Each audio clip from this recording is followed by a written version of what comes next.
Nag-practice na ikaw mag-cry-cry? Ilang araw na ikaw din nagpa-practice mag-cry-cry?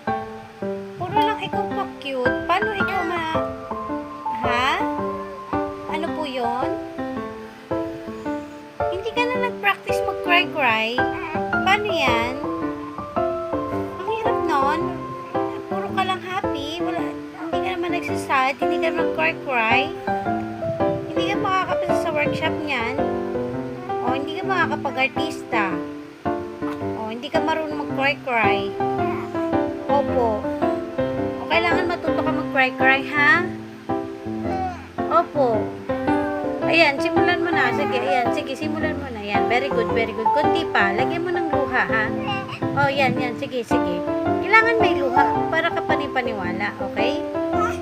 Ayan, ayan. Oh, sus, ang galing. Ang galing nga. Isa pa. Dali, may luha. Para makita nila yung cry-cry mo talaga na may luha. Hilary. Oy. Ayun pala yun. Bless you.